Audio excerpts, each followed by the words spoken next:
Hey guys, so quick video. I've been asked multiple times by you guys, what ballistic gear are you running? What are you using for a plate carrier? What's your ballistic helmet setup? What's your battle belt that you use? So I'm just gonna do a quick little video outlining what I have, what I use.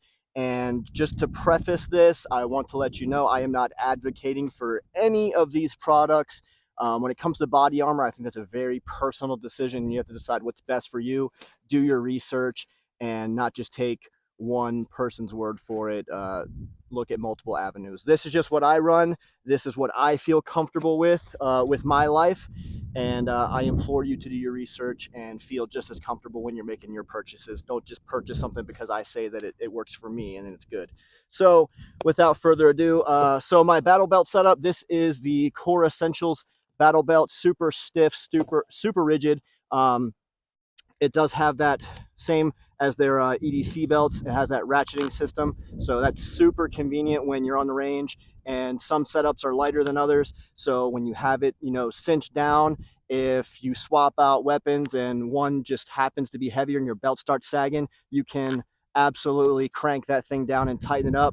Or you're out at the range, you eat lunch, and you're a little bit bigger than you were in the morning, then you can go ahead and loosen it up too without having to take the entire system apart and mess with the adjustments and get it to where it needs to be. So super convenient to be able to have, a few inches of adjustability on the fly without having to mess up your whole setup and, mess with straps and all that crap.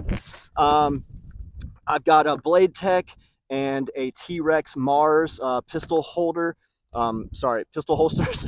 So I got both of them because I wasn't sure which one I wanted to run. Now that I've ran them for a while, I do like the T-Rex Mars system better than the Blade Tech system. So I'm going to swap this Blade Tech out for two more of the Mars pistol setups. And then I have a Blade Tech AR-15 mag holder as well. I'm going to get one more of them. I only got one because I wanted to test and see how well it retained and kept everything out and did what I needed to do. So this one actually worked out really good. So I'm going to get another one of those. So I'm going to have two AR-15 mag holders, and then I'm going to have three of the Mars pistol mag holders right there.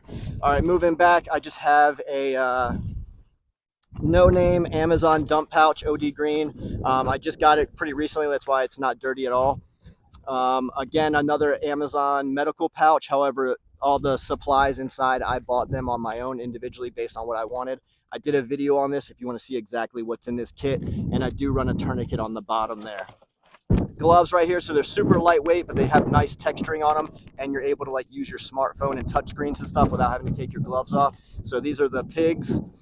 Right here, I have a Safariland mid-drop setup, and then this is a who makes this one? This is a Border Town holsters for a M&P with a TLR1. My SD9 2.0 also fits it, so that's what that is. I run multiple holster setups, so every one of my holsters has a QD fork on it. So when I run my Glocks, I have a holster for that. When I run my M&P and my SD9, I have a holster for that, so on and so forth. So I always recommend getting the Safariland QLS system because any holster you get, you put a fork on it, and you don't have to mess with your belt. You just simply swap out the holster, you're good. I have a SC Azula knife right here. Nothing crazy. Does what it needs to do. It's OD green. Cool. Leg strap. So you can get the Safariland leg strap and pay a bunch of money for it, or I just got this off of Amazon, and it's the same exact thing. Works really well. It does what you need it to do. So that's the battle belt setup. All right, my ballistic helmet. So this actually is a ballistic helmet. It's not one of those Amazon airsoft bump helmets. So this is from Ace Link Armor. So their helmets cost right around $500, and that's pretty budget for these, high cut style helmets with the arc rails and everything like that. So definitely do your research.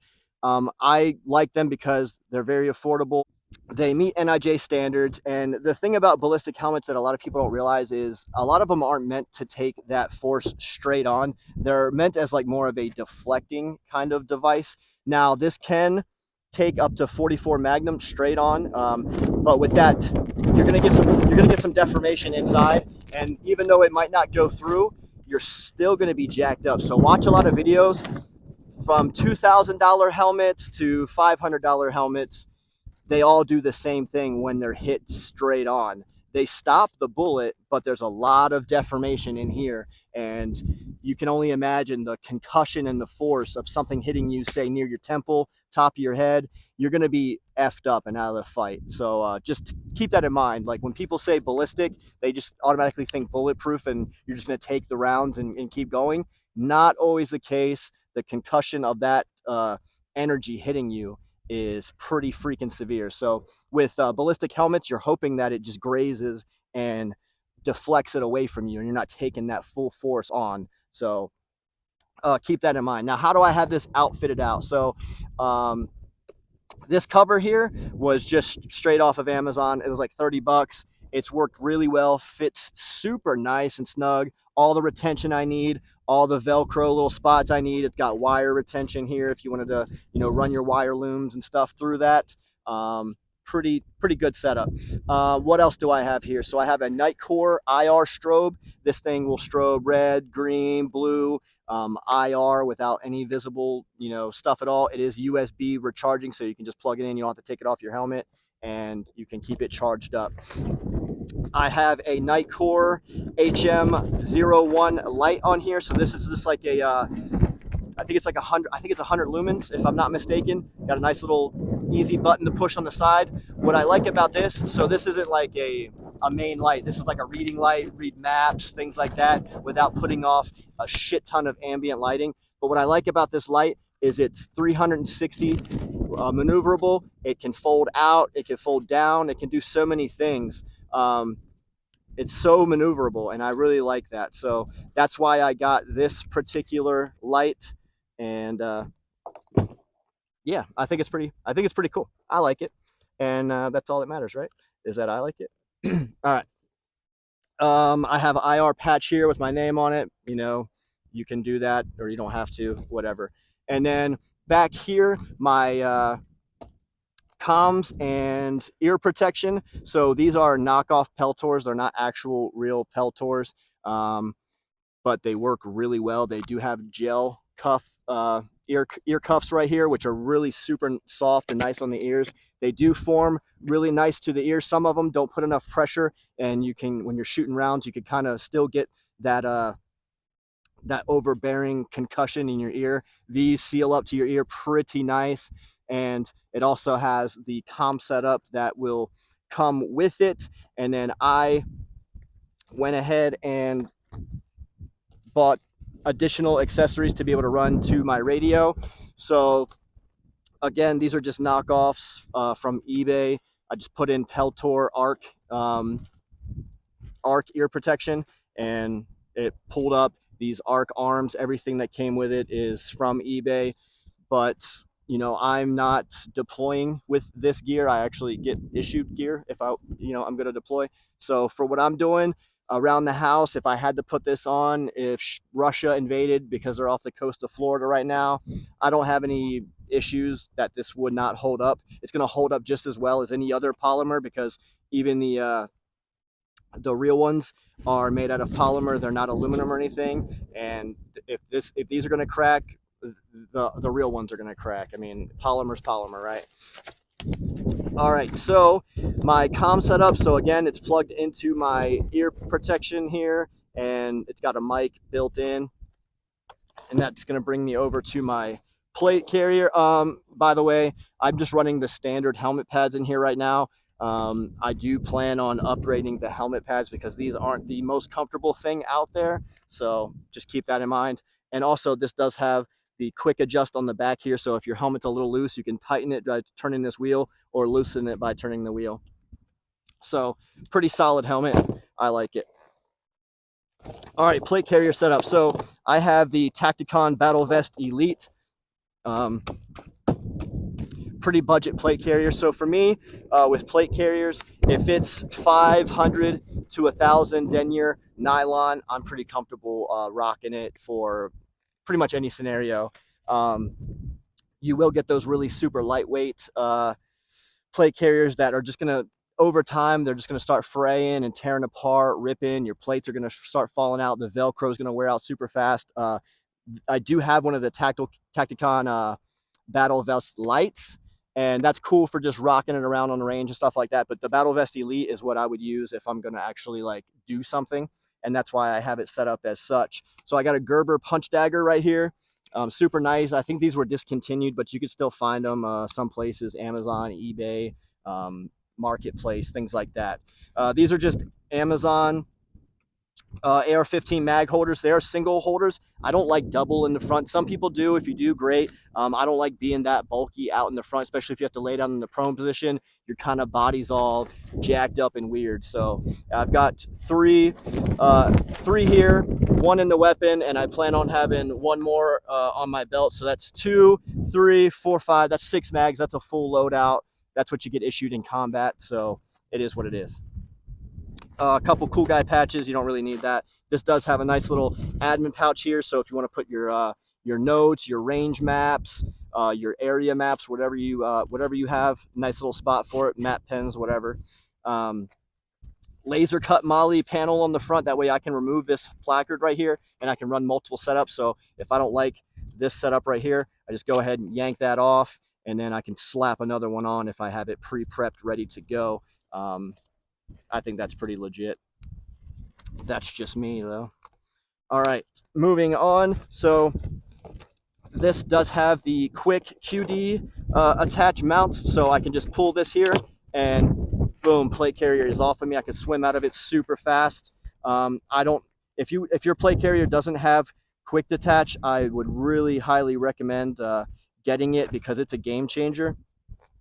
Once you have it, you're gonna like wonder, how did I go this long without having it? All right, on this side, so I have my comm setup that continues from my helmet. So all this stuff just kind of tucks up nice and neat. I kind of glossed over this ARC helmet. So you see how it folds down, and then I can fold it to my ear. And then once I'm done, I can just fold this out of my way again. So that's pretty cool. All right, so, oh my God, I dropped my stuff. So from my mount right here on my helmet, it connects right here to my push to talk, to my PTT. So I can push this right here, and then I'm talking through here. Holy shit, my thing's about to blow away. So push to talk, mic's attached to my ear protection. The wire is run down through everything out of the way, and then my Bofang radio sits right here in this pouch. Now I don't have it in here right now because it's at home charging. Once I was bringing my stuff out to the range today, I realized it was dead. So make sure that you keep your radio charged. That's my bad. That's on me. So I run a Bofang radio, nothing crazy, just super cheap. You can get them on Amazon. You can get them on their website, whatever. But that's what I run there. On the back, I keep it pretty slick. I don't really run anything. Some people run hydration pouches and stuff like that. I choose not to. That's just a personal choice. Really up to you what you want to do. If you do have it, I don't think it's bad. And then you could also, once you have your hydration tube, you can run it right there and keep it out of the way so it's not like dangling in your face and shit. Now, as far as the plates, I run military issue ESAPIs, so they're level 4 ceramic plates. You can get these a few places. So there's a few different websites. I'm not gonna just name them because YouTube is super weird about it. But these are medium strike face level 4 ceramic plates. Again, these are military issue. Are there better plates out there? Sure. Are these pretty awesome? Abso-freaking-lutely. So I don't have any issues with them at all for me personally. Now, again, like I said, I'm not going to advocate for you to go out and buy stuff. Do your own research, decide what you want to do, and that's what it's going to be, right? Cool. And that's pretty much it, guys. I don't run side sappies. I run front and back. If you want to run side plates, you can. I think it just adds more bulk than, you know, it's not, the cost benefit isn't there for me personally. But yeah, guys, that's my setup. If you have questions about particular items, like if you want to know what brand these are, or like what brand this radio pouch is, or whatever, just hit me up down in the comments and I'll do my best to answer your questions. But I think that gives you kind of an overview of what I'm running and what you can do without spending, like, you're going to spend a lot of money regardless, but you know, you can be smart with your money and still have gear that is cost effective and reliable. So that's the setup, guys. Let me know what you think down in those comments. Appreciate you watching.